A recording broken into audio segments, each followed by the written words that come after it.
DKI 1 klaim corona turun sebelum PSBB, diragukan oleh Ketua Fraksi Partai Demokrat ditulis oleh Pedodo SP dari siwa.com.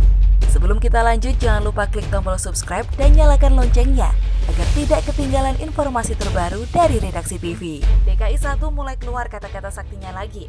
Setidaknya itulah yang bisa saya tangkap dari pernyataan politikus Partai Demokrat DKI Jakarta, yaitu Ahmad Nawawi, yang menilai bahwa pernyataan Gubernur DKI Jakarta soal penurunan angka penularan virus corona di Jakarta cuma sebuah argumen.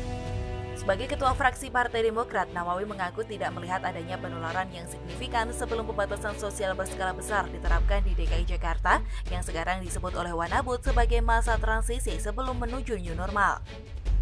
Saya sih tidak melihat itu ya. Saya tidak melihat kalau ada penurunan penularan yang sangat signifikan, saya tidak melihat. Karena Jakarta dari sekian provinsi itu yang tertinggi kan di atas Jawa Timur, kata Ahmad Nawawi yang dilansir dari laman detik.com.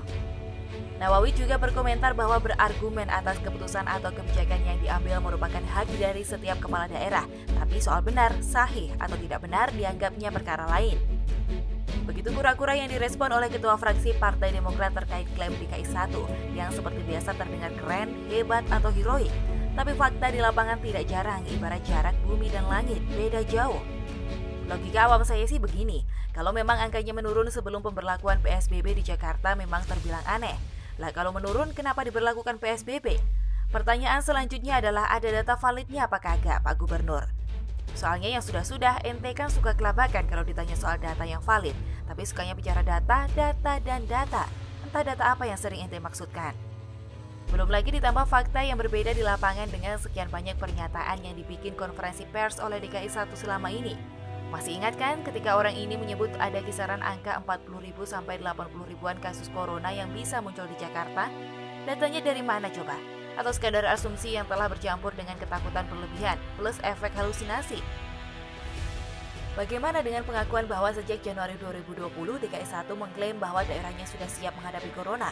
Wong faktanya bulan ini masih kelabakan gara-gara banjir pas pergantian tahun kok. Belum lagi masalah raibnya pepohonan di Monas dan kaitan dengan fee untuk panjar Formula E, lah kok berani mengklaim sudah siap hadapi corona? Terus gimana pula ceritanya dengan lab yang mengaku sudah disiapkan? Apakah jangan-jangan lab itu yang berperan menurunkan angka penularan corona sebelum PSBB, yang seperti klaim terbaru yang disampaikan Gubernur pilihan 58% warga Jakarta itu? Mungkin hanya DKI 1 dan Tuhan yang tahu. DKI 2 pun jangan-jangan tidak tahu dasar dari klaim yang bombastis itu. Sudahlah Wan, fokus saja pada kebijakan yang sekiranya tepat untuk masa new normal, transisi atau apapun istilah yang ente pakai untuk penanganan masalah corona ini. Faktanya sampai sekarang masih ada penambahan terus jumlah kasus positif corona di Jakarta dan daerah kekuasaan ente masih jadi jawarannya. Kita nggak berharap banyak kok, sebagai warga daerah lain yang gimana pun kudu ikut peduli dengan keadaan yang terjadi di ibu kota negara. Masih jadi ibu kota Indonesia kan daerah kekuasaan ente? Makanya kita berharap agar ada kebijakan yang tepat dari kepala daerah untuk segala sektor, dengan fokus utama tentunya di bidang medis, juga upaya untuk mencegah supaya angka penularan, penyebaran, dan penambahan kasus baru bisa benar-benar menurun, sesuai fakta dan data yang valid, bukan sekedar mendengar isu pidato yang ente sampaikan sebagai DKI 1. Ayo, siapa lagi yang mau merespon klaim sepihak dari DKI 1 menyusul respon dari Bang Ahmad Nawawi pada bagian awal artikel ini? Pada percaya nggak sih dengan klaim sepihak yang mengatakan terjadi penurunan kasus corona sebelum PSBB secara resmi diberlakukan di Jakarta?